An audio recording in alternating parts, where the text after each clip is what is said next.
नमस्कार सभी को। आवाज़ आ रही है मेरी?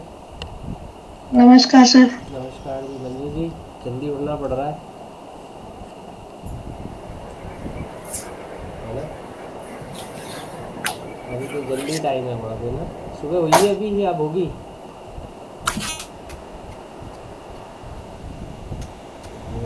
चलो।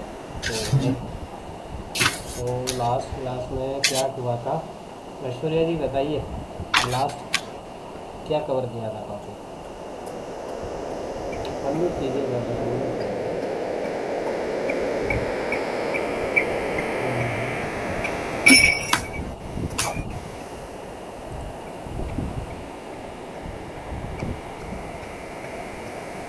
आवाज़ नहीं आ रही आपकी, अनम्यूट नहीं हुआ है ना? हेलो। हाँ जी। सुनाई? हाँ जी। हाउसेस के बारे में हर एक हाउस में प्लैनेट्स क्या क्या इंडिकेट करते हैं, मतलब प्लेनेट्स। फर्स्ट हाउस में क्या? अच्छा, हाउस के ट्रेड सिग्निफिकेटर बताए ना? हाँ जी, हाँ जी। ठीक है। वो भी बताएं, और उससे पहले नहीं, अब कल तो यही, लास्ट संडे तो यही लास्ट ये था, सीखा उससे था। पहले प्लेनेट्स का हाँ था जी, ना? हाँ जी, ठीक है। हाउसेस का यही सीखा था। और भी जैसे आपको काफ़ी चीज़ें तो पता चल गई है, होपफुली आप हाँ लोग जी, प्रैक्टिस कर रहे होंगे। मतलब अपने हाँ जी, होरोस्कोप बनाया होगा आपने, अब समझ में आ रहा होगा एसेंडेंट क्या बता रहा है, उसका लॉर्ड क्या बताएगा, है ना? मून साइन कौन सा है, हाँ कैसी जी, है वो, है ना? उसका कैटेगरी कैसा है, एलिमेंट वाइज कैसा है, गुणा कैसे हैं उसके, ये सारी चीज़ें अब आप लोगों को समझ। अब हम देखते हैं कि जो एस्ट्रोलॉजी के अंदर एक और टर्म आती है, वो आती है डेबिलेशन, है ना? नीच, ऐसा बोला जाता है, नीच का हो गया प्लेनेट, है ना? डेबिलेट हो गया। और एक होता है हाँ जी, एक्सलेट, यानी उच्च का, यानी कि वो या तो अपनी राशि में हो प्लेनेट, और या फिर अपने फ्रेंड के साइन में, तो वहाँ पे वो उच्च का होता है।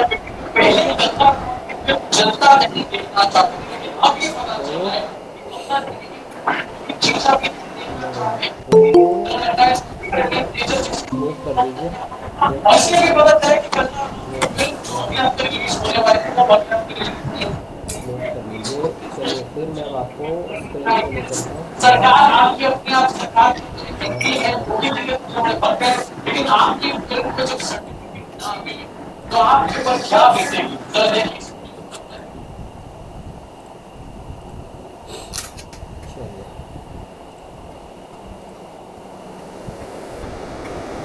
स्क्रीन शेयर हो रही है। Yes sir. ठीक है। हाँ अभी जी, अभी हमने किया था प्लेनेट्स के, है ना? कैसे किस प्लेनेट को हम कैसे जानते हैं और उसके माता पिता कौन है, ये सारी चीज़ें बताई थी मैंने। अब जो आता है आपका नेक्स्ट, वो है एक्जरेट और डेबिलेटेड कैसे होता है और कब जाके होता है। म्यूट रखिए प्लीज़, प्लीज़ प्लीज़ म्यूट कर लीजिए, म्यूट कर लीजिए। कौन है? मेरी स्क्रीन सर ऑफ म्यूट है, कर आप सर अपने से म्यूट म्यूट कर कर दीजिए लीजिए, प्लीज। आप अपने से म्यूट कर लीजिए।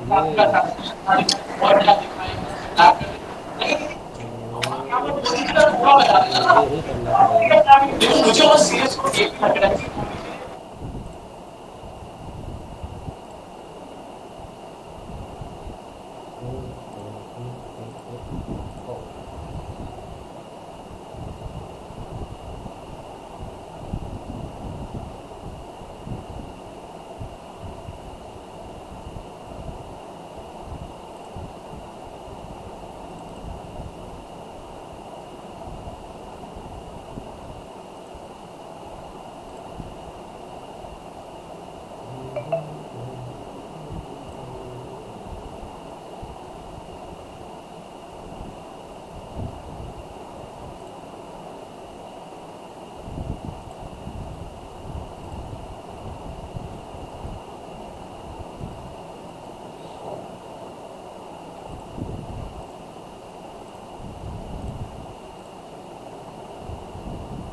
आगे स्क्रीन शेयर हो रही है ना?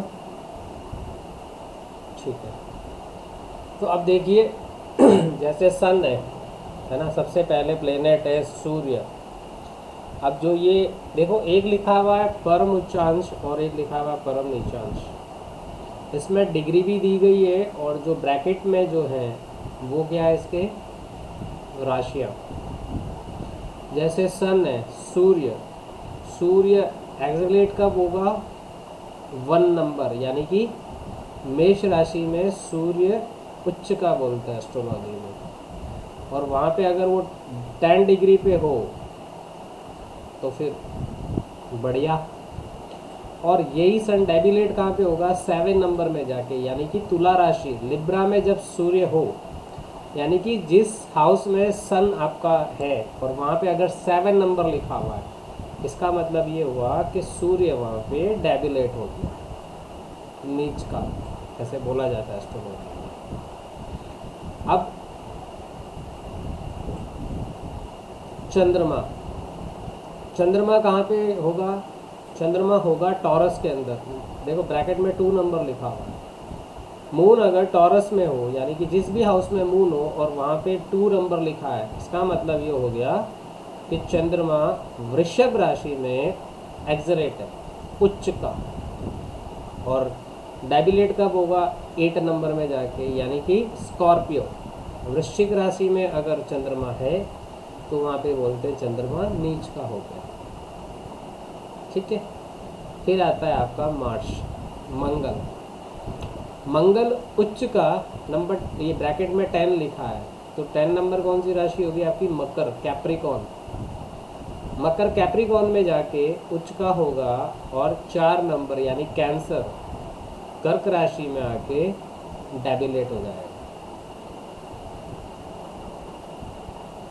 अब आता है मर्क्यूरी, बुध। बुध कहाँ पे जाके होगा? उच्च का 6 नंबर, यानी कि वर्गो, कन्या राशि में अगर बुध है तो वहाँ पे एक्सलेट है। और अगर 12th राशि यानी पाइसेस में, अगर मीन में जाता है मर्क्यूरी, वहाँ पे डेबिलेट होगा। जाने का मतलब जहाँ पे ये प्लेनेट है और वहाँ पे अगर ऐसे 12 नंबर लिखा है, यानी कि बुध डेबिलेट हो गया। नंबर 6 लिखा है तो वहाँ पे उच्च का बुध है। जुपिटर की अगर बात करें, जुपिटर बृहस्पति, वो कहाँ पे जाके उच्च के होते हैं? 4 नंबर, यानी कि कर्क राशि में।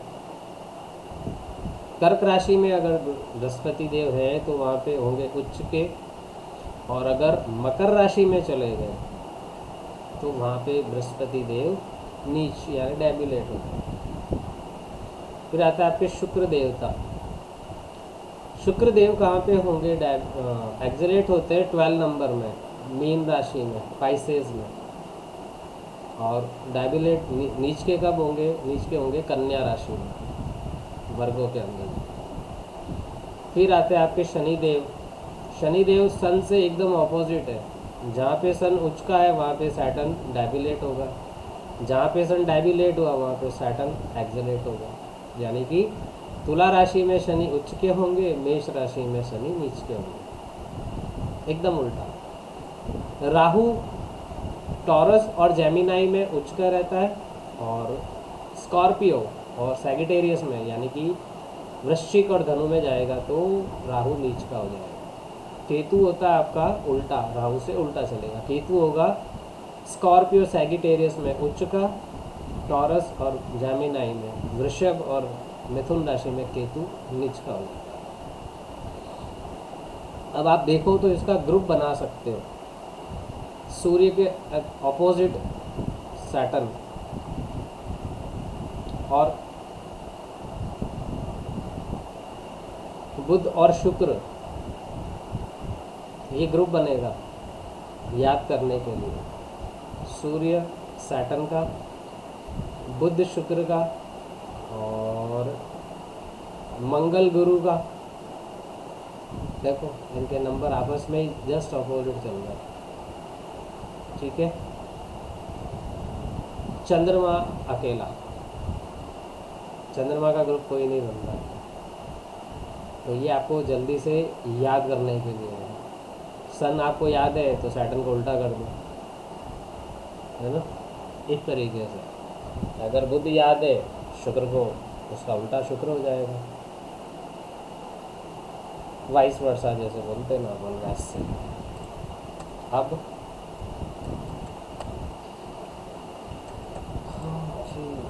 स्क्रीन क्यों नहीं चल रही है?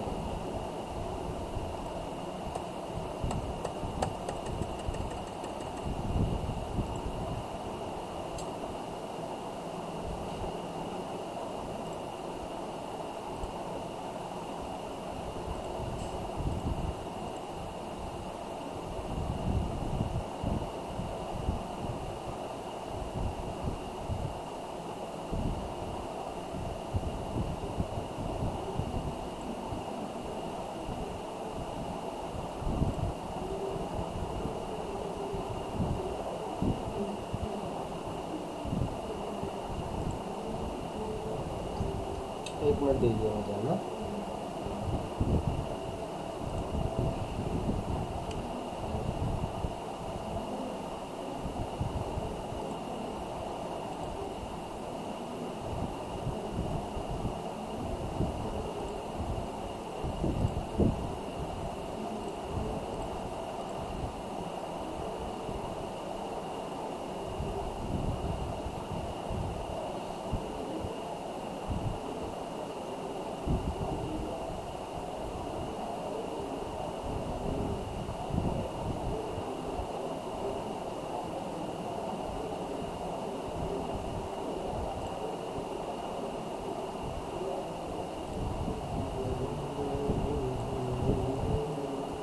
स्क्रीन दिख रही है ना आपको? एक जन कोई भी बता दो, स्क्रीन शेयर हो रही है?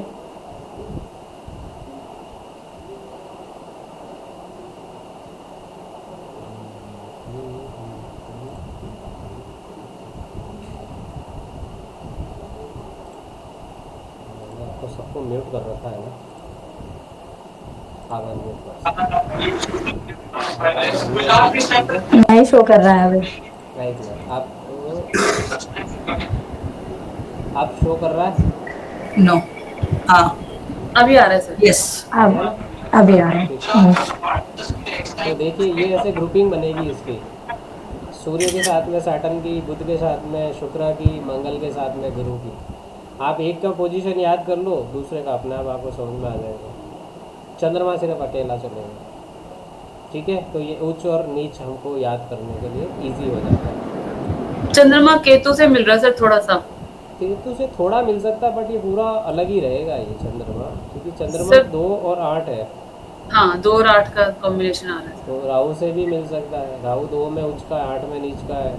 चंद्रमा 2 में उच्च का, 8 में नीच का है, ठीक है। अब देखिए जो ये राशियां हैं या जो ये ग्रह हैं, उनका जैसे हम कहते हैं ना मैस्कुला सॉरी सौम्य राशि, या हम कहते हैं जैसे क्रूर राशियां या ऐसे प्लेनेट, तो जो देवता वाले प्लेनेट हैं वो आते हैं सूर्य चंद्र मंगल गुरु। म्यूट कर लीजिए, म्यूट कर लीजिए, म्यूट कर लीजिए प्लीज़। और जो दानव ग्रह है वहाँ पे शुक्र बुध शनि राहु केतु, ठीक है। अब इनमें देखिए जो प्लेनेट है उनकी राशियाँ मूल त्रिकोण और स्वराशि, देखिए कैसे होता है। जैसे सूर्य है, सूर्य की कौन सी राशि है? लियो, सिंह राशि है। अगर सूर्य जहाँ भी और वहाँ पे 5 नंबर लिखा है ना, तो वो क्या हो जाएगा, इसकी राशि तो एक ही है। अगर 0 से 15 डिग्री के बीच में तो बोलते हैं सूर्य मूल त्रिकोण में है, और अगर 15 से प्लस यानी 16 से लेकर 29-30 के बीच में हो तो कहते हैं स्वराशि में। ऐसे ही आप चंद्रमा को देखोगे, चंद्रमा की भी एक ही राशि होती है, कर्क राशि। सेम यही है, 0 से 15 डिग्री के बीच में है तो मूल त्रिकोण में बोलते हैं, और 15 प्लस है अगर तो उसको बोलते हैं स्वराशि में। अब मंगल की बात करें, मंगल की 2 राशियाँ हैं, एरीज और स्कॉर्पियो, मेष और वृश्चिक। अगर जहाँ पे प्लेनेट मंगल है और वहाँ पे 1 नंबर लिखा है तो इसका मतलब आप क्या बोलेंगे, मंगल अपने मूल त्रिकोण में बैठा है। और अगर जहाँ मंगल बैठा हुआ 8 नंबर लिखा है तो हम कहेंगे मंगल स्वराशि में बैठा है। स्वराशि यानी इसका खुद का घर, ठीक है, मेन हाउस। और मूल त्रिकोण हो गया आपका सेकंड घर, दूसरा वाला। जैसे फॉर एग्जांपल मेरी, जैसे मैं बॉर्न एंड बॉटअप जोधपुर से हूँ, ठीक है, और एक मेरा फ्लैट जयपुर में है, ठीक है। अब मान लीजिए मैं प्लेनेट हूँ, है ना, कीर्ति सिंह एक प्लेनेट है। तो अब कीर्ति सिंह का स्वराशि कौन सी होगी? जोधपुर, जो बेसिक हाउस है मेरा, ठीक है। और जयपुर में अगर मैं हूँ तो वो क्या होगा, फिर आप बोल सकते हो कीर्ति सिंह कहाँ पे? मूल त्रिकोण में अपने। समझ में आया? इजी वे में ये समझ लो। वो 15 डिग्रीज कैसे हुआ है आचार्य जी? अभी अभी बताता हूँ, पहले एक मिनट जो मैं बता रहा हूँ तो अभी ये भी क्लियर कर दूंगा। स्वराशि यानी कि खुद का, और मूल त्रिकोण यानी कि दूसरा। तो जैसे मेरा जन्म जोधपुर का है, मैं अभी जोधपुर राजस्थान में हूँ, तो क्या बोलेंगे? कीर्ति सिंह कहाँ पे? स्वराशि में बैठा है, मैं अपने घर में बैठा हूँ। जब मैं जयपुर जाऊँगा, जयपुर रहूँगा, तो क्या बोलेंगे? कीर्ति सिंह मूल त्रिकोण में। तो मंगल की मेन कौन सी राशि हो गई? स्कॉर्पियो। और मूल त्रिकोण कौन सा है? एरीज।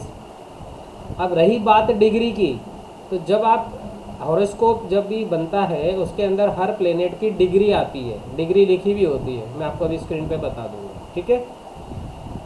अब जैसे बुध की बात करें, मर्क्यूरी की कौन सी राशि है? जेमिनाई और वर्गो।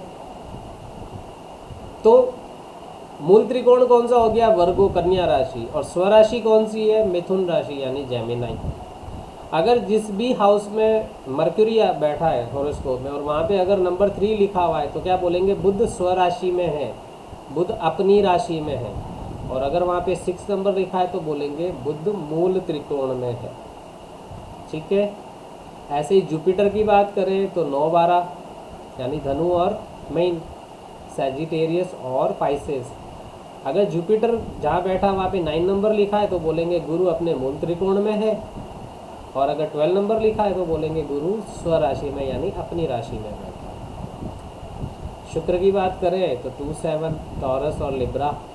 अगर लिब्रा में है तो मूल त्रिकोण में है। और अगर वृषभ राशि में शुक्र है, 2 नंबर लिखा है, तो कहेंगे स्वराशि का शुक्र है। सैटर्न की बात करें 10, 11 मकर और कुंभ। अगर सैटर्न के आगे 11 लिखा हुआ है उस बॉक्स में तो कहेंगे मूल त्रिकोण में। अगर सैटर्न के आगे 10 नंबर लिखा हुआ है तो कहेंगे तो वो अपनी खुद की राशि में है, ठीक है। समझ में आया यहाँ पे या नहीं आया? पहले ये देखते हैं, क्लियर है? एक मेरे 2 घर है, एक मैं बॉर्न एंड बॉटअप जहाँ पे हुआ हूँ और एक मैंने दूसरा घर खरीद लिया, ये समझ कर रखिए। जहाँ पे मेरा बॉर्न एंड बॉटअप है वो मेरी स्वराशि है, जो मैंने खरीद लिया सेकंड हाउस वो मेरा मूल त्रिकोण है। बस इतना सा समझ लीजिए। जब भी मतलब स्वराशि के अलावा दूसरा राशि मूल त्रिकोणी कहला जाता है। हाँ, तो अब आपको जो स्वराशि के नंबर है, मतलब मान के चलिए ये प्लेनेट का खुद का हाउस है, और जो मूल त्रिकोण है वो उसका सेकंड हाउस है, यानी इसने आप घर खरीद लिया है दूसरा, इसकी 2 प्रॉपर्टी है। और सन और मून ऐसे हैं जिनकी सिंगल प्रॉपर्टी है, वो जहाँ भी रहे, मतलब अपने राशि में 4 में है मून, तो पर वहाँ पे क्या देखना पड़ेगा? वहाँ पे देखते हैं इनकी डिग्रीज। हर एक प्लेनेट की डिग्री होती है। आप कभी भी आप एस्ट्रोसेज में या आप सॉफ्टवेयर में जैसे ही बनती है कुंडली, या आपका जो जन्म पत्रिका बनी है उसमें देखना ग्रह के आगे डिग्री अंश लिखा हुआ होता है। तो अगर सन 5 नंबर में है और 0 से 15 के बीच में है ना, अगर सूर्य जिस हाउस में बैठा है, जैसे मान लिया, एक मिनट मैं आपको बताता हूँ। दूसरा सन और मून का ही मेन माना जाता है क्या कुंडली में? नहीं, अभी एक मिनट रुकिए, एक मिनट। जैसे मान लिया फॉर एग्जांपल सन यहाँ पे है, ठीक है, और यहाँ पे क्या लिखा हुआ है? 5 नंबर लिखा हुआ है, लेकिन जो सन की डिग्री है वो है 13 लिखा हुआ है, ऐसे 13 डिग्री, ऐसे इनको डॉट आ जाता है। इसका मतलब क्या हुआ? सन है तो अपनी राशि में, लेकिन 0 से 15 के बीच में, तो क्या बोलेंगे?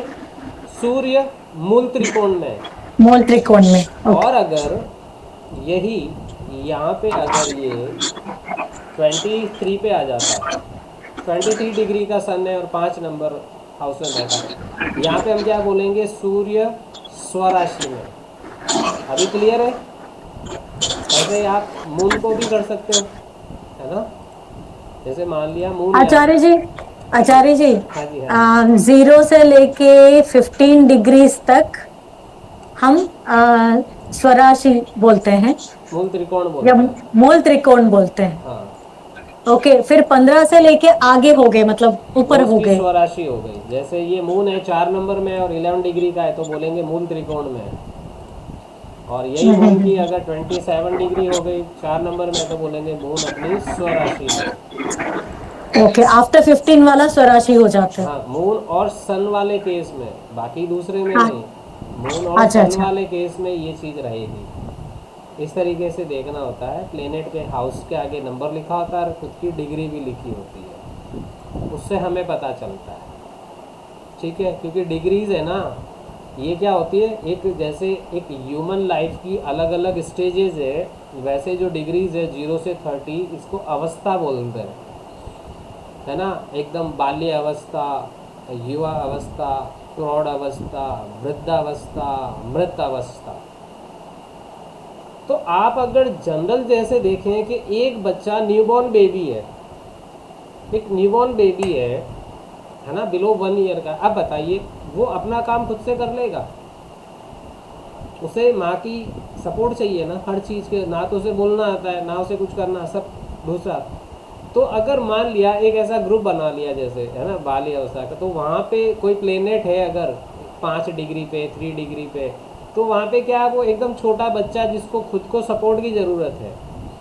तो प्लेनेट के जो ट्रेड्स मैंने आपको सिग्निफिकेटर या जो कारका लिखाए हुए ना, वो अपने ट्रेड्स को डिलीवर नहीं कर पाएगा क्योंकि उसकी इतनी कैपेसिटी नहीं है अभी।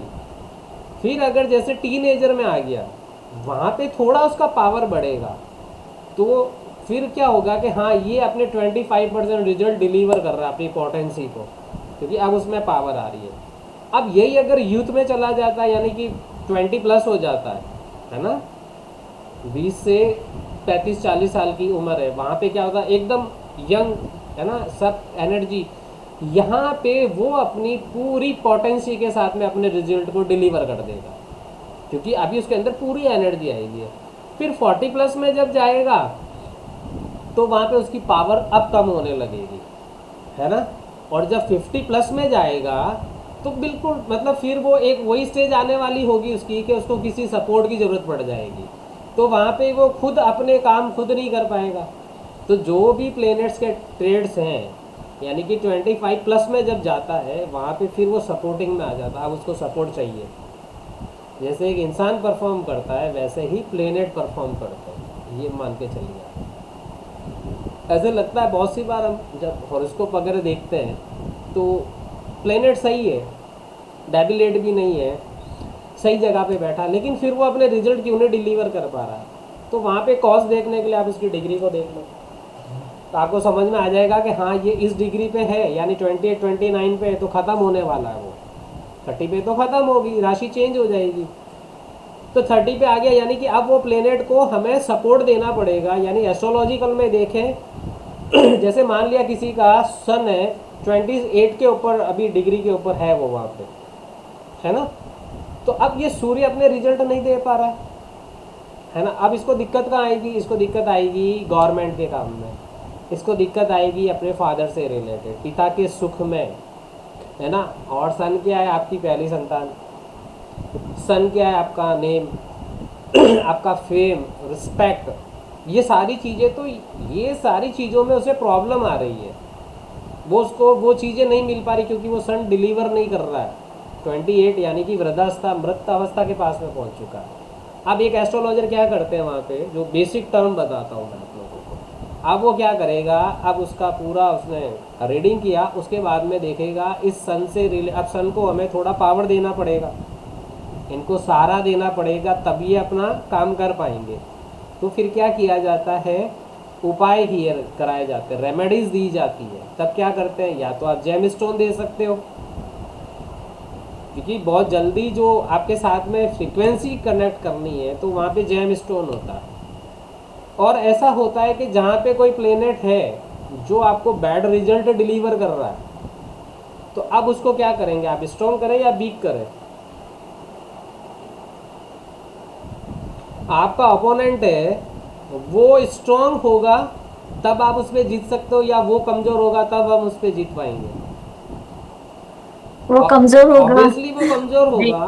तो जो भी प्लेनेट हमको बैड रिजल्ट डिलीवर कर रहा है वहाँ पे क्या करवाते हैं एस्ट्रोलॉजर, वहाँ पे उससे रिलेटेड चीज़ों का, आर्टिकल्स का डोनेशन करवाया जाता है। उससे एनर्जी आपके, जैसे आप डोनेट करते हो यानी उसकी एनर्जी आपसे दूर जा रही है।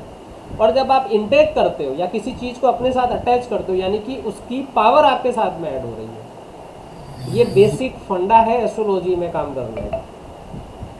काम करने के बहुत सारे तरीके हैं, मैं आपको एक बेसिक बताऊं क्योंकि ये कोर्स ही बेसिक है, तो मैं आपको बेसिक चीज़ ही बताऊं। किसी चीज़ को जो हमारे लिए अच्छी है उसको स्ट्रॉन्ग करना पड़ेगा, और जो चीज़ हमारे लिए सही नहीं है उसको कमज़ोर कर दो। स्ट्रॉन्ग करने के लिए आप उसको अपने साथ में रख लो, कमज़ोर करने के लिए अपने से दूर कर दो। प्लस और माइनस, बस यही करना और कुछ नहीं करते। ठीक है, तो ये आपको पता चल जाएगा कि कौन सा प्लेनेट किस हाउस में बैठा है और कौन सी राशि में बैठा है। ऐसा तो नहीं है सन जहाँ पे बैठा है 7 नंबर लिखा हुआ है यानी कि सन वहाँ पे डेबिलेट हो गया, अब वो परफॉर्म नहीं कर पाएगा क्योंकि वो दुश्मन के घर में चला गया है ना। एक इंडिया वाला, एक हिंदुस्तान वाला पाकिस्तान में चला जाए तो क्या परफॉर्म कर पाएगा? वो नहीं कर पाएगा ना। लेकिन इंडिया वाला अफगानिस्तान में जाएगा तो परफॉर्म करेगा, क्यों? उसकी फ्रेंडली कंट्री है। यूएस में जाएगा तो अच्छा परफॉर्म करेगा, फ्रेंडली कंट्री है। तो यही चीज़ें हैं डेबिलेट और एक्सिलेट। सर ये डेबिलेटेड एफिलेटेड ना हो ग्रह, मतलब कि ना डेबिलेटेड होते हैं ना मतलब कि एक्सॉल्टेड होते हैं, तो हाँ। फिर उस अगर अलग ही नंबर लिखा होता है तो कोई दिक्कत नहीं है, फिर उसकी डिग्री देखो आप, उसके ऊपर एस्पेक्ट किसका आ रहा है वो देखो, दृष्टि जिसे बोलते हैं। अभी नेक्स्ट बताता हूँ मैं आपको। सन अपनी जगह, वैसे मान लिया जैसे सन ना तो 7 में ना 1 में, 7 यानी सन मान लिया स्कॉर्पियो के अंदर है ना। स्कॉर्पियो में कोई फर्क नहीं पड़ा सूर्य को, मतलब कि सन मान लो 9, हाँ मतलब 9 में है तो 9 में है ना 1 में ना 7 में, उच्च और हाँ नीच है नहीं। अब वहाँ पे हाँ। देखे सन की डिग्री क्या है। अच्छा। ठीक है, सन की डिग्री के ऊपर देखना पड़ेगा, ये कमज़ोर है, ये जवान है, ये वृद्ध अवस्था में है या ख़त्म होने वाला है। तो सर 17 तो फिर मतलब कि मिड में ही आ गई ना 17 है यानी कि अब ये यूथ बनने वाला है, ये टीनेजर से अब टीनेजर पे है, कॉलेज में आ चुका है ये, कॉलेज लाइफ में आया ये तो अब वहाँ पे उस हिसाब से वो अपना काम करेगा। तो सर स्वराशि का हो गया फिर ये, स्वराशि कैसे हुई मुझे एक चीज़ बताओ। क्योंकि फिर स्वराशि 15 तो तब 15 होगी ना डिग्री जब, से ऊपर है ना। स्वराशि तो तब होगी जब वो 5 नंबर में बैठेगा। सूर्य 5 नंबर में होगा, फिर उसकी डिग्री देखी जाएगी, उससे डिसाइड होगा मूल त्रिकोण है या स्वराशि। 3 कोऑर्डिनेट पकड़िए ना, हर एक अच्छा। प्लेनेट का पहले राशि देखनी है हमको।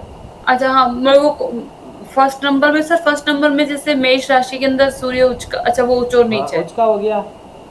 अब वहाँ पे देखना क्या है, वहाँ पे आप स्वराशि या मूल त्रिकोण नहीं निकालोगे क्योंकि जब तक सूर्य 5 नंबर में नहीं जाएगा तब तक स्वराशि मूल त्रिकोण नहीं डिसाइड होगा।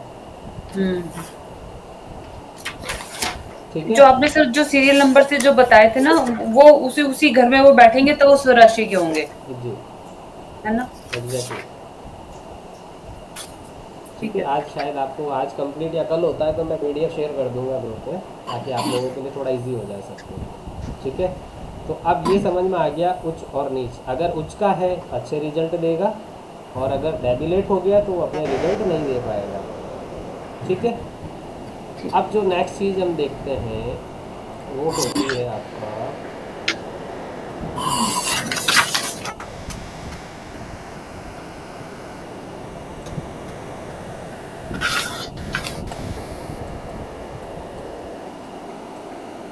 ये है आपकी दृष्टियाँ।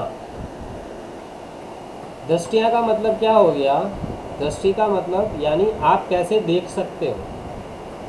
एक चीज़ नोट कर लीजिए, हर एक प्लेनेट के पास में एक दृष्टि सबके पास कॉमन है, वो है 7। वो कौन सी है? 7। अब सन और मून और वीनस मर्क्यूरी, 4 प्लेनेट लिखिए, सन मून मर्क्यूरी वीनस लिखिए। ये ऐसे प्लेनेट है जिनके पास सिर्फ एक ही तरीके से देख सकते हैं, एकदम सामने। 7 यानी एकदम सामने वाला घर। सन मून मरकरी वीनस ये सेवंथ 4 ऐसे एस्पेक्ट होता है, प्लेनेट हैं जो सिर्फ इनके पास सिंगल दृष्टि है। सेवंथ एस्पेक्ट की। हाँ, अब जैसे आपका जुपिटर, जुपिटर की दृष्टि है 7 के अलावा 2 और है, 5 और 9। फिफ्थ एंड नाइन्थ, ठीक है। ऐसे ही मार्स के पास देखेंगे तो 4 और 8 एडिशनल है, यानी 4, 7, 8। और सैटर्न के पास देखेंगे तो 3, 7, 10, 3 और 10। ये देखिए यहाँ पे, ये जैसे मार्च यहाँ पे है 3rd हाउस में, इसकी पहली दृष्टि सामने जाएगी 7th, यानी 3rd के सामने वाला घर होगा 9वां, 9th हाउस। तो सीधी दृष्टि कहाँ जाएगी? 9th पे। अब इससे 4th कौन सा होगा? 1, 2, 3, 4, छठे घर में इसकी चौथी दृष्टि। चौथी दृष्टि कहाँ पे जाएगी? छठे घर में, यानी कि काउंट करो आप, 1, 2, 3, 4, 5, 6, 7, 9th हाउस और 8 आ गया 10th हाउस। तो मार्च अगर किसी का 3rd हाउस में है, उसकी चौथी दृष्टि है छठे घर में, 8वीं दृष्टि है 10वें घर में। 7 उसके ऑपोजिट होती है हमेशा उस घर में। अब सर जहाँ जहाँ ये दृष्टि डालते हैं वहाँ पे अच्छा होता है, मतलब? अभी बताता हूँ, स्टेप बाय स्टेप चलते हैं ना, ठीक है। इसलिए लिखा है एवरी प्लेनेट है 7 एस्पेक्ट, सबके पास हुआ। अब सैटर्न जैसे मान लिया 9th हाउस में, सैटर्न के पास एक्स्ट्रा कौन सी है? 7 तो है ही है, 9 से 7 कौन सा हो गया? 3rd house. एक्स्ट्रा कौन सी है? 3 और 10। तो 9th हाउस से 3 काउंट करो, 1, 2, 3। 11th हाउस में तीसरी दृष्टि जाएगी, फिर 4, 5, 6, 7 3rd हाउस, 8, 9, 10 यानी 6th हाउस में 10वीं दृष्टि जाएगी सैटर्न की, ठीक है। ऐसे ही अगर जुपिटर है जैसे 10th हाउस में, एकदम सामने वाला कौन सा हाउस हो गया? 4th house. अब एडिशनल कौन सी है? 5 और 7। तो ये 10th हाउस यहाँ से काउंट करेंगे, 1, 2, 3, 4, 5। सेकेंड हाउस में इसकी 5वीं दृष्टि जाएगी, 6, 7, 8, 9। छठे घर में इसकी 9वीं दृष्टि जाएगी। ये क्लियर है? हाँ जी। मैं आपको अभी ऐसे समझा देता हूँ। ये तो सर याद करने वाली बात रहेगी ना, कि हमें ये याद ही थोड़ा करना सा, पड़ेगा। थोड़ा सा है ना, ज़्यादा नहीं बट थोड़ा सा याद करो। फॉर एग्जाम्पल जैसे मान लिया हमने यहाँ पे मून है, और मून के लिए मैंने कौन सी आपको बताई दी है? कितनी एस्पेक्ट है मून के पास में? 7th। एक ही है ना दृष्टि। हाँ, तो 7th ओनली। एकदम इस घर से जो सामने वाला होता है वो 7th हाउस होता है, और काउंट करोगे तो भी समझ में आ जाएगा। जैसे ये 1st हाउस में कोई है, 1, 2, 3, 4, 5, 6, 7, ये वाला 7 हो गया। तो 2 के सामने वाला घर कौन सा होगा? 2 8वां के हो गया। सामने वाला घर होगा, 7th दृष्टि आएगी यहाँ पे। काउंट करो, 1, 2, 3, 4, 5, 6, 8वां 7। घर। अब और कौन सा है प्लेनेट? जैसे सन है, उसकी भी एक ही है ना। जैसे मान लिया सन यहाँ पे है, इसकी 7th दृष्टि कहाँ पे आएगी? 7th house. यहाँ पे एकदम सामने आ जाएगी। हाँ। ऐसे ही मर्क्यूरी की कितनी दृष्टि है? मर्क्यूरी मान लिया यहाँ पे है 12th हाउस में, मर्क्यूरी के पास भी एक ही है ना। तो 12 से छठे 7 घर कौन में। सा होगा? छठा घर।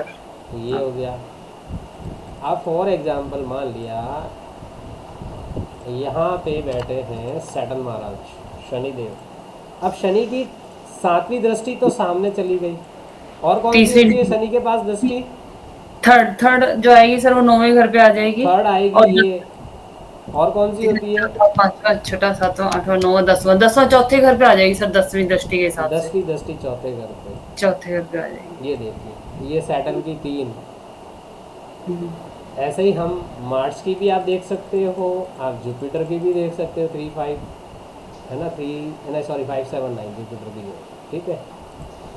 तो इस तरीके से अब जैसे मान लिया ये मेरा घर है, मेरा घर है, मैं ऐसे बैठा हूँ, मेरे को एकदम सामने देखेंगे तो सबसे अच्छा मैं कहाँ पे देखूँगा? एकदम सामने। थोड़ा सा तिरछा देखना है, टिल्ट करना पड़ेगा, वहाँ पे मेरा इतना इफेक्ट नहीं जा रहा है, जबकि मैं सामने एकदम बड़े फर्स्ट क्लास देख सकता हूँ। तो जो प्लेनेट बैठा उसके सामने वाला 7th जो हाउस है ना, वहाँ पे उसका सबसे ज़्यादा इन्फ्लुएंस जाता है, क्योंकि वो एकदम सामने है उसके।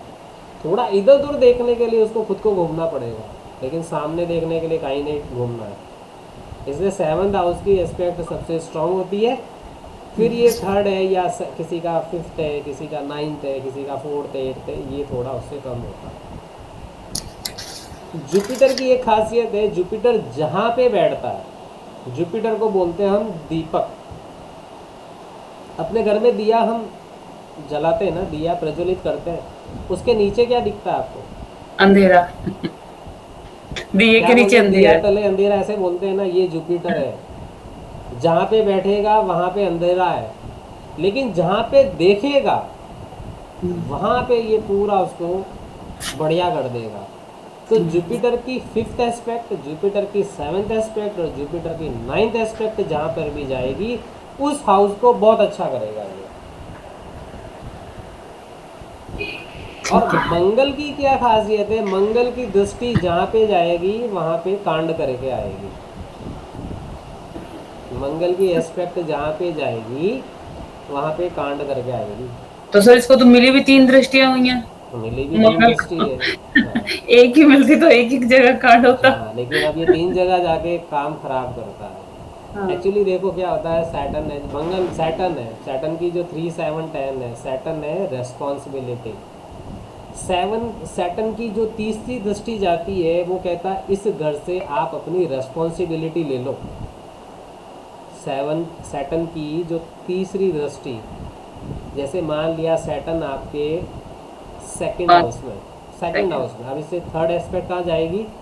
2, 3, 4 चौथे घर में। तो सैटर्न क्या बोल रहा है? तू अपने घर की जिम्मेदारी उठा ले सबसे पहले, मैं अपने आप तेरे को रिजल्ट अच्छे दे दूंगा यहाँ पे। अगर तुम घर की रेस्पॉन्सिबिलिटी से हटे तो फिर देखो मैं तुमको क्या करता हूँ। सेवन्थ एस्पेक्ट कहाँ जाएगी? 8th हाउस पे। 4, 5, 6, 7 हाँ 8 8th हाउस पे गई। अब क्या बोलेगा वहाँ पे?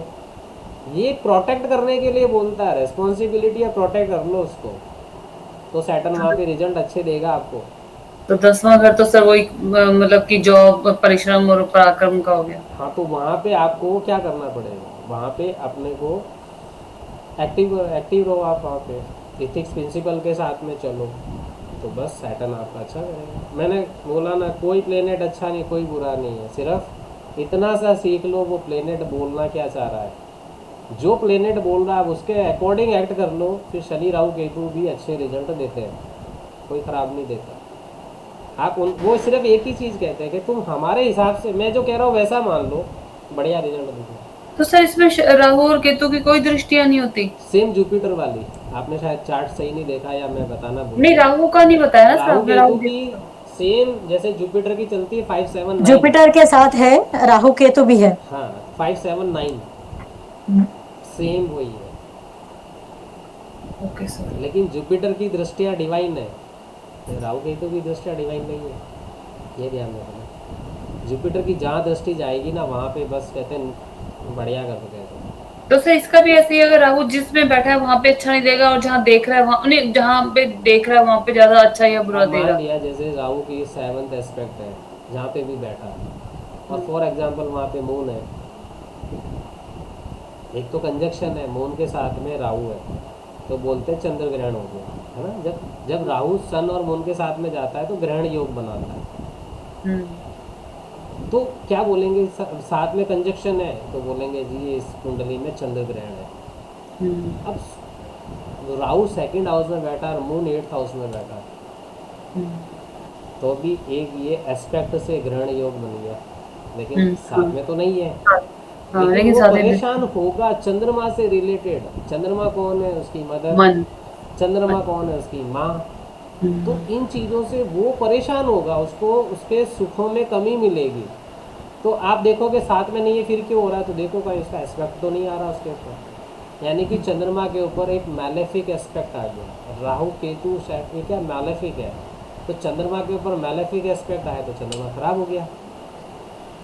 सूर्य के ऊपर गया मैलेफिक एस्पेक्ट राहु का या मार्स का, वहाँ पे गड़बड़ हो जाएगी क्योंकि खराब एस्पेक्ट। लेकिन जुपिटर का अगर कोई हाउस में आपके मान लिया कोई मैलेफिक प्लैनेट बैठा, जो भी एग्जांपल में आप देंगे, है ना, मान लो अपने सोच लो, अब वहाँ पे जुपिटर की अगर एस्पेक्ट आ गई तो वो वहाँ पे कुछ नहीं कर पाएगा, यानी वो वहाँ पे बुरा नहीं कर पाएगा क्योंकि वहाँ पे जुपिटर पहुँच गया। अब एक आपको मज़ेदार चीज़ बताता हूँ। 6, 8, 12 खराब घर होते हैं एस्ट्रोलॉजी हम्म, में, सब यही बोलते हैं, हम्म, है ना। माइनस माइनस प्लस समझ लेना। 6, हाँ 8, समझ। 6, 8, ठीक है। 12। अब यहाँ रोबरी पे प्रूडेंट। चाहे राहु आके बैठे, हम्म, चाहे केतु आके बैठे, चाहे मंगल आके बैठे, अच्छे बहुत रिजल्ट। अच्छे रिजल्ट देंगे ये यहाँ पे। हम्म, क्योंकि बुरा घर और बुरे ग्रह है, यानी कि बुरा ग्रह और बुरा ही घर है, हम्म। Minus minus plus. 6, 8, 12। तो सर अगर मंगल को हम क्या मैलेफिक बोलते हैं? मंगल को मैलेफिक बोलते हैं ना? मंगल, मंगल, केतु, राहु, मैं लिख लेती सर ये गुड। मैलेफिक में यही है मेनली। आपके होते हैं राहु केतु, और फिर आता है आपका मार्स आता है। सर मैलेफिक में क्या कहते हैं, अलग राहु अलग के। फॉर्म्स के अंदर अलग अलग चीज़ें आती है सुनीता जी, एक चीज़ ध्यान रखना। कोई सूर्य को भी मान लेते हैं, कोई सूर्य को बेनिफिक मानते हैं। और शनि सर, शनि शनि तो किस में आता कर्म है? प्रधान है, शनि कर्म मैलेफिक भी नहीं है प्रधान है। मैलेफिक। शनि देखो, अब कोई इसको कहता है नहीं जी शनि मैलेफिक है, मैं कहता हूँ मैलेफिक कैसे है? आप बिना कर्म किए क्या कर सकते हो? कर्म किए आपकी लाइफ ही पॉसिबल नहीं, तो मैलेफिक कैसे होगा वो? तो बेनिफिक में है। सैटर्न बेनिफिक है। सैटर्न आपके कर्म का दाता है भाई। कर्म आप करोगे किसके हिसाब से? सैटर्न होगा तभी तो कर्म है। कर्म ही नहीं होंगे तो आप जब एक्ट ही नहीं कर पाओगे तो क्या बुरा और क्या अच्छा, है ना। तो कर्म करने के लिए सैटर्न का होना ही जरूरी है। तो सैटर्न हो गया, सन हो गया, मून है, जुपिटर है, ये सारे प्लेनेट सब हैं और सब ज़रूरत है। सब अपनी अपनी जगह पे इम्पोर्टेंस रखते हैं। तो सर इनकी कैटेगरी बनाई हुई है आपने, मतलब कि किसी चार्ट में कैटेगरी आप बनी हुई है इनकी? मैलेफिक के अंदर लिखो, सबसे मेन लिखो Rahu Ketu. First Rahu, second Ketu, third Mars.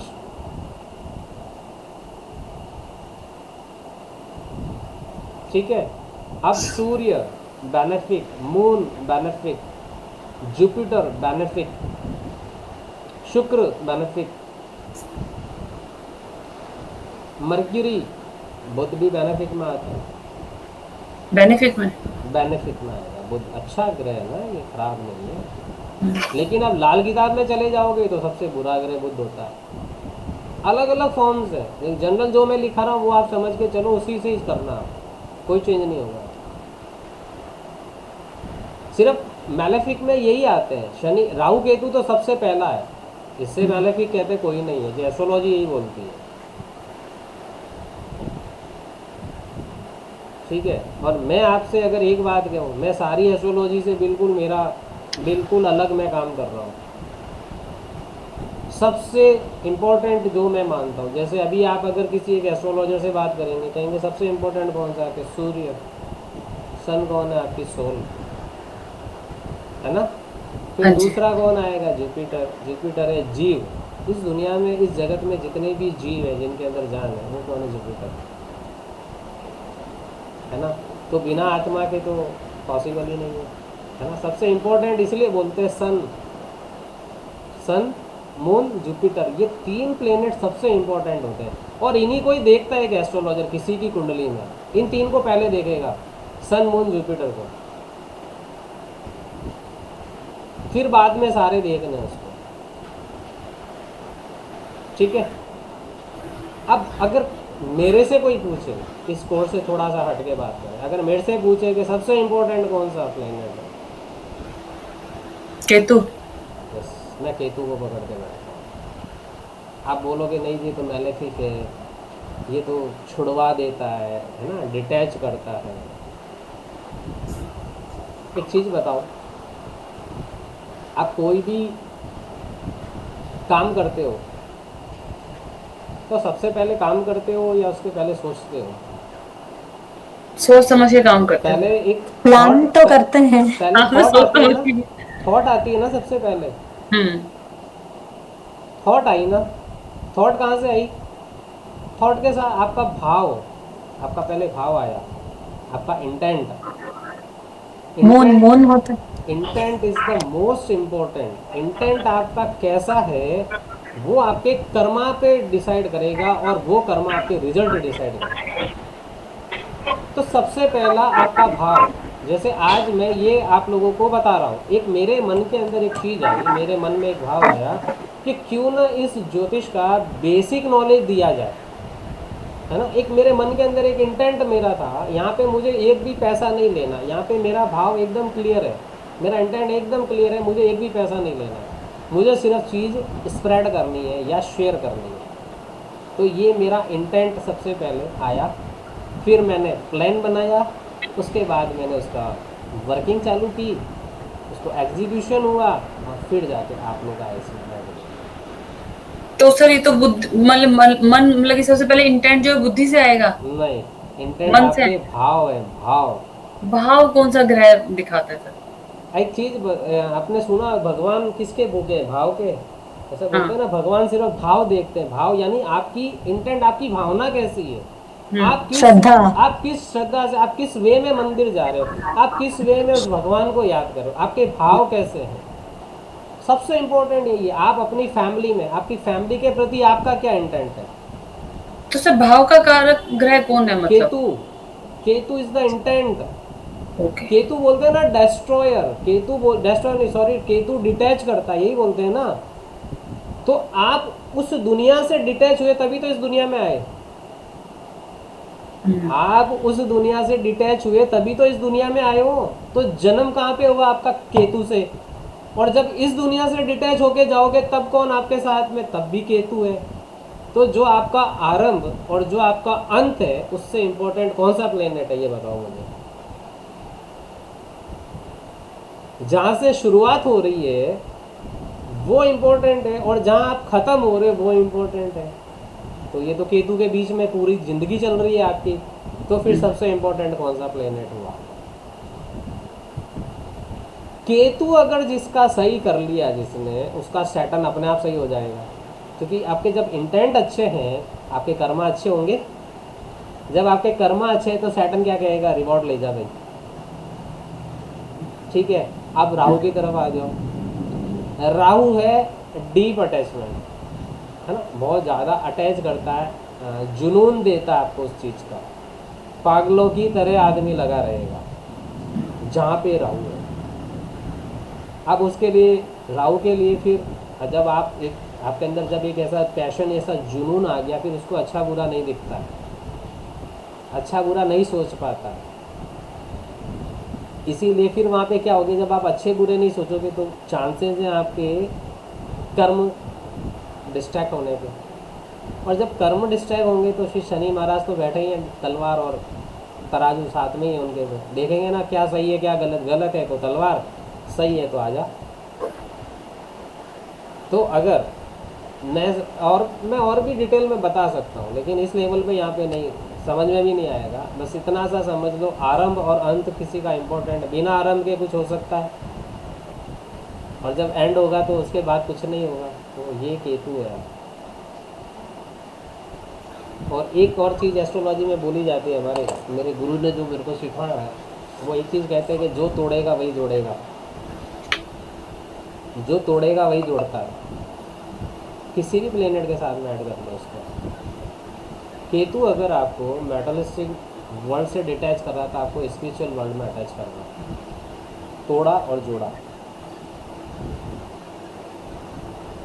तो राहु क्या कर रहा है? राहु आपको भटका रहा है। राहु को बोलता हूँ इल्यूजन, है ना। राहु आपको अटैच कर रहा है उस जगह पे जहाँ पे वो बैठा है। तो कहीं से तो डिटैच किया उसने पहले, जब भी तो अटैच हुआ। ठीक है, हर एक प्लेनेट के साथ में यही चीज़ है, जो तोड़ता वही जोड़ता है। बस इतना सा पकड़ के चलो। इसलिए कहते हैं कोई प्लेनेट ख़राब नहीं, कोई प्लेनेट अच्छा नहीं। और न्यूमरोलॉजी में क्या बोलते हैं? कोई भी नंबर अच्छा नहीं, कोई भी नंबर ख़राब नहीं। डिपेंड करता है आपके होरोस्कोप में या आपके न्यूमरोस्कोप में वो किस जगह पे बैठा है, किस सिचुएशन में है। मान लिया सन बहुत अच्छा प्लेनेट है, लेकिन उसकी सिचुएशन ख़राब, वो डेविलिश होकर बैठ गया। अब वो ना चाहते हुए भी आपको रिजल्ट नहीं दे पा रहा है, क्योंकि उसकी मजबूरी है ना। वो ऐसी जगह पे जाके फंस गया है जहाँ पे वो कुछ नहीं कर पा रहा। तो वहाँ पे हमको समझना पड़ेगा कि ये डेविलेट हो गया है, अब यहाँ पे क्या किया जाए। ठीक है, यानी कमज़ोर हो गया, नीच का हुआ यानी कमज़ोर हो गया। अब वहाँ पे आप उसको या तो स्ट्रॉन्ग करो, कुछ ना कुछ तरीका लगाओ, ठीक है। रेमेडी इस तरीके से डिजाइन होती है, रॉकेट साइंस नहीं है रेमेडी करना, या रेमेडी डायरी में लिखी हुई चीज़ नहीं होती है, कभी नहीं कर सकते रेमेडी। अगर जिनको लगता है कि नहीं डायरी में नोटेड करके फिर रेमेडी करेंगे, वो रेमेडी कभी नहीं काम करेगा। रेमेडी आपको डिज़ाइन करनी पड़ती है। जब आपके पास नॉलेज आ जाएगा, जब आपकी प्रैक्टिस होने लग जाएगी, आप अपने आप से रेमेडी डिज़ाइन करेंगे। सिंपल सा है, अगर सूर्य मान लिया कि सूर्य किसी का खराब हुआ है, सूर्य किसी का खराब है, 7th राशि में जाके बैठ गया, या कोई मैग्नेटिक एस्पेक्ट आ गया, तो वहाँ पे क्या करना पड़ेगा? पावर देनी होगी उसको, मतलब उसको पावर देनी है, तो सूर्य को जल का अर्घ्य देना चालू कर दो। सिंपल सा, सूर्य जल रहा है ना, सूर्य क्या जलता है ना, तो पानी क्या करेगा? ठंडा। पानी उसको शांत करेगा ना, इसलिए शांत कहते हैं करता सूर्य है। को जल का अर्घ्य दो। लॉजिक समझ में आया ही नहीं कभी किसी को। लॉजिक ये है, सूर्य को जल का अर्घ्य देना। सूर्य को जल का अर्घ्य कब देना है? सूर्य राइज होने के 40 मिनट के अंदर सूर्य को जल का अर्घ्य दे दिया जाना चाहिए। मैक्सिमम 60 मिनट है, उसके बाद सूर्य को जल का अर्घ्य नहीं दिया जाता। फिर वो भी है सर कि वो जमीन पे नहीं गिरना चाहिए, छींटे पैरों पे नहीं आने क्योंकि क्या चाहिए, वो होता सब भी। है, बहुत से लोग सुबह 10 बजे तैयार होकर फिर सूर्य को जल का अर्घ्य दे रहे हैं। कैसे? हाँ। बस हम तो डेली देते हैं। कब देते हैं? 10 बजे दे देते हैं। सूर्य का सन कब राइज हो रहा है? म्यूट कर लीजिए, म्यूट कर लीजिए। सन कब राइज हो रहा है? सन तो सुबह 6 बजे राइज हो गया, तुम 4 घंटे बाद में जाके जल दे रहे हो उसको। क्या करेगा? काम करेगा? नहीं। क्योंकि ये बोला जाता है कि आप कभी भी देखना, आप लोग काफ़ी लोग होंगे जो जल्दी उठते होंगे ना, कोई 4:30-5 बजे उठ जाते हैं, तो मोस्टली आपने सन को राइज होते हुए भी देखा होगा, या कल आप उठ के देख लेना। पूना में तो नहीं कहता हूँ, ऐश्वर्या जी वहाँ पे तो बारिश वगैरह होगी। जनरली देखना, सन जब राइज होता है ना, एकदम पिंकिश होता है। सनसेट होता है तब भी पिंक होता है, राइज होता है तब भी पिंक होता है। और आप उस वक्त उस सूर्य को देखो, इतनी पॉजिटिव ऑरा आती है उसकी। और सूर्य को जल का अर्घ्य चढ़ाने का साइंटिफिक लॉजिक क्या है? साइंटिफिक लॉजिक ये है, आपको ये तो पता है कि सूर्य में से बहुत सारी किरणें निकलती है ना। कोई अल्ट्रा वायलेट भी है, परा बैंगनी भी होती है, अच्छी भी है। जो स्टार्टअप का जो सूर्य होता है ना, स्टार्टअप 40 मिनट 60 मिनट तक, वहाँ से पॉजिटिव रेज आती है उसकी। और क्या होता है, जब आप जल चढ़ाते हो, जल चढ़ाने का तरीका सबको पता है, मुझे पता है, सबको मालूम होगा। जल को हम सर से ऊपर हाथ रखते हैं अपना, फिर जल चढ़ाते हैं, तो एक कहते हैं ना, पानी की एक लेयर ऐसे है ना, पर्दा बन जाता है पानी का, है ना, एक स्क्रीन बन जाती है। और वहाँ से वो सन की जो रेज आती है ना, वो आपके पूरी बॉडी के ऊपर, क्योंकि जब वो पानी से निकलती है ना, तो अलग अलग पिंकिश होगी, ऑरेंज होगी, वायलेट होगी, ग्रीन होगी, ब्लू, ये आपकी बॉडी के अंदर जाती है। और हर एक कलर का एलिमेंट है आपके बॉडी के अंदर, जो उसको जाके बैलेंसिंग करने का काम करता है। ये साइंस प्रूव कर चुकी है, हमारी एस्ट्रो ने तो कभी किया, मेडिकल साइंस भी यही बोल रही है। ये उस वाटर की शील्ड में से वो जब रेज क्रॉस करती है, वो सीधी आपकी बॉडी के ऊपर आती है। इसलिए सूर्य को जब नमस्कार किया, सूर्य को जल का अर्घ्य देते, जब ये हाथ तो ऊपर जाएगा लेकिन आपका सर नीचे झुकता है, यानी कि मैं आपके आगे नतमस्तक हो रहा हूँ। आप किसी, जब हम बड़ों के आगे जाते हैं, हम झुकते हैं ना, तो ये हमारे रिचुअल्स हैं। सन को जल का अर्घ्य देना एक बहुत बड़ा रिचुअल है, अगर समझ में आए किसी को तो।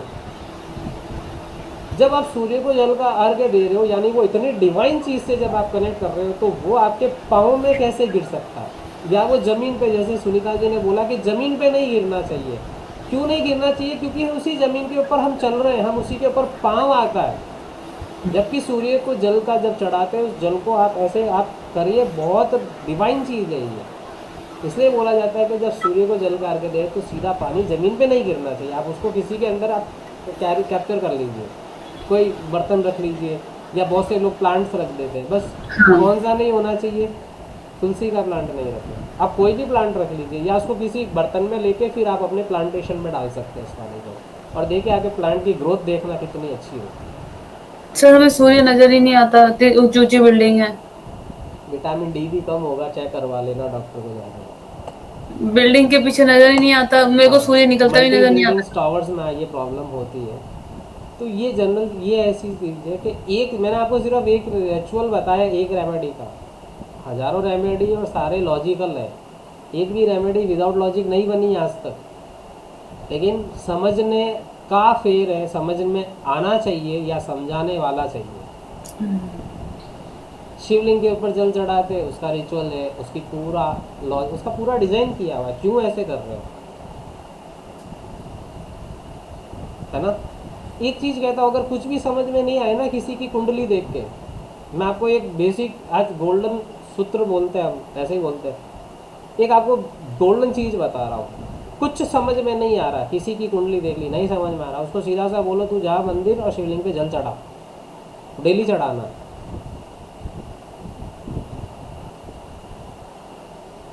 ठीक है, उसका कोई भी प्लेनेट खराब हो अपने आप सही हो जाएगा। सर शिवलिंग पे जल चढ़ाने का कैसे चढ़ाते हैं, राइट वे क्या है?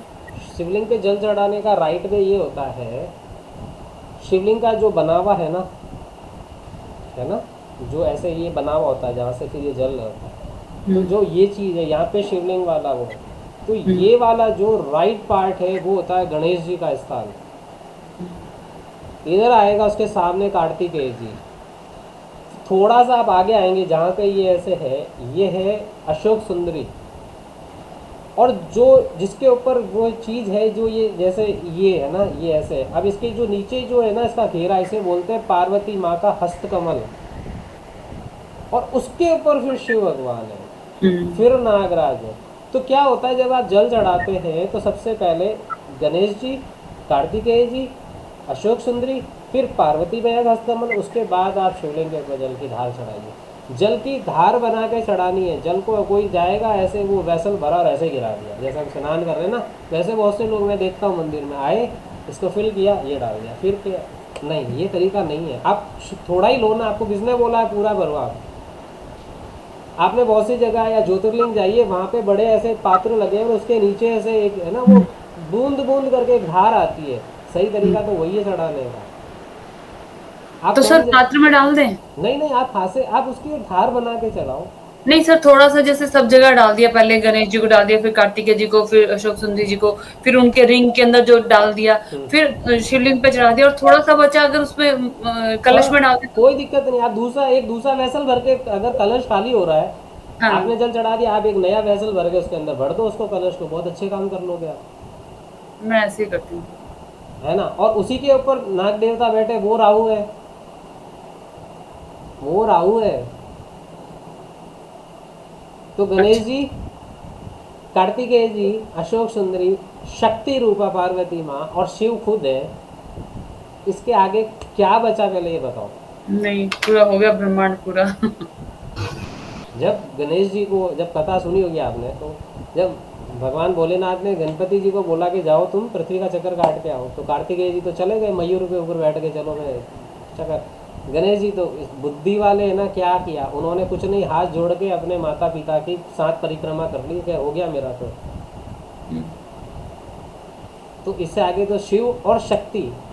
शिवलिंग जो है ना, शिवलिंग है। अब यहाँ पे भी हमारा थोड़ा सा क्या बोल सकते हैं, शायद एजुकेशन में गड़बड़ है।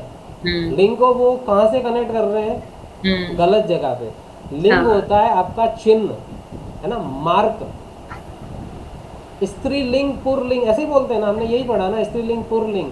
तो वहाँ पे क्या है, लेकिन जो लोग सोचते हैं उसको संस्कृत में देखे तो उसे शिशिन बोला जाता है, वो एक अलग चीज़ है ना। लेकिन यहाँ पे वो उनके दिमाग में यही चल रहा है। लेकिन ये जो इस दुनिया, इस पूरे ब्रह्मांड का अगर मैस्कुलाइन और फेमिनाइन एनर्जी का अगर कनेक्ट देखना है तो वो शिवलिंग है।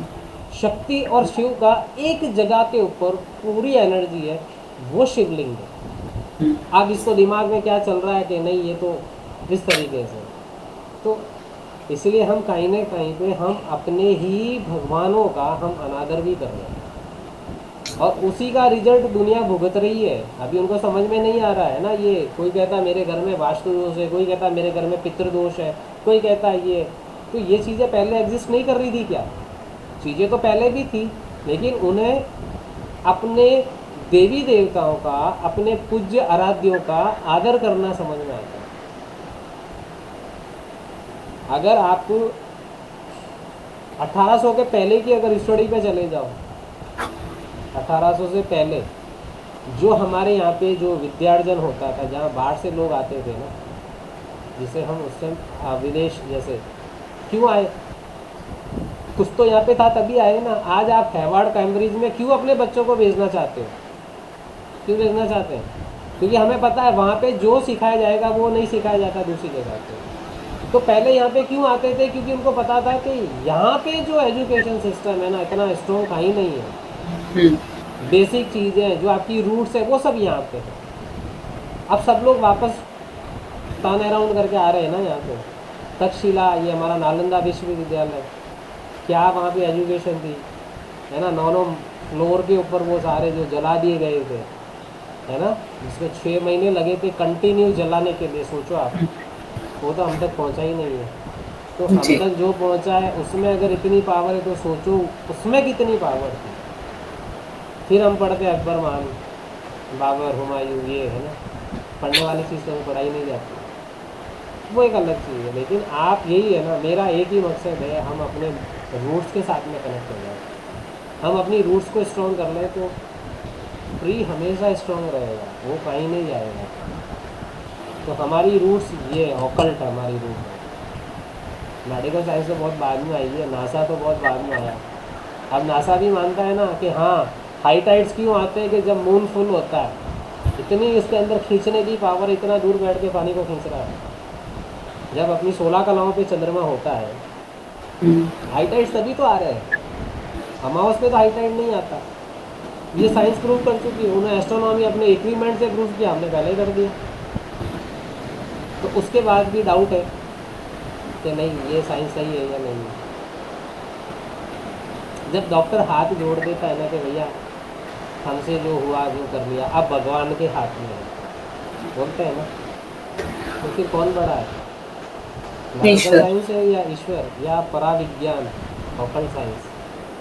जहाँ मेडिकल साइंस खत्म होगी वहाँ ऑकल्ट चालू होगी। मेडिकल से पहले ऑकल्ट आई। तो जब मेडिकल साइंस मानते तो फिर हम क्यों नहीं मानते हैं? क्यों? या तो हो सकता है हमें लॉजिक नहीं बताया किसी ने, लॉजिक समझ में आ गया ना, उससे मतलब वर्ड ही नहीं आता मेरे पास में, है ना। पूरी ज़िंदगी ख़त्म हो जाएगी लेकिन ये समझ में नहीं आ पाएगी। इतनी बड़ी चीज़ है, एक लाइफ कम पड़ती है। हाँ जी सर, यही बोलते हैं बोलते हैं ना सब। एस्ट्रोलॉजी के लिए 100 साल कम है, हम्म, क्योंकि एक ओशियन है। अब इसमें से आप कितना निकाल सकते हो? ओशियन को ख़त्म तो नहीं कर सकते, बाल्टी होगी तो ख़त्म हो जाएगा, है ना। ओशियन कैसे ख़त्म होगा? तो बस जितना लिया, बस यही है कि जो हमने लिया वो पूरा हमें आना चाहिए, और जो हमें आता है वो लोगों को बताना है। नहीं तो हमारे यहाँ पे इतने इंटेलिजेंट लोग थे, इतने ऋषि मुनि इतने ज्ञानी थे, वो शेयर नहीं करके अपने साथ ही ज्ञान को ले गए, वो काम नहीं आया किसी के। और मैं ये कहता हूँ कि जो आपको आता है वो बता दो। आज 5 जनों को बता रहा हूँ ना मैं, हो सकता है 5-50 को बताएंगे, तो चीज़ें तो चलेगी ना आगे, लोगों को ध्यान तो आएगा ना, हाँ ये चीज़ है, ठीक है। तो अब कल मैं आपको बताऊंगा, कल वाली क्लास में हम करेंगे एक प्लेनेट अलग अलग हाउसेज में जब बैठता है वो कैसे अपने रिजल्ट देगा। यानी जैसे सन है, फर्स्ट हाउस में बैठा तो सेकंड हाउस में बैठा, अप टू 12th हाउस तक घुमाएंगे एक प्लेनेट को पूरे 12 घरों में। 9 प्लेनेट है, सबको 12 हाउस में अपन घुमा घुमा के देखते हैं सबका क्या रिजल्ट आता है, ठीक है। तो इससे क्या होगा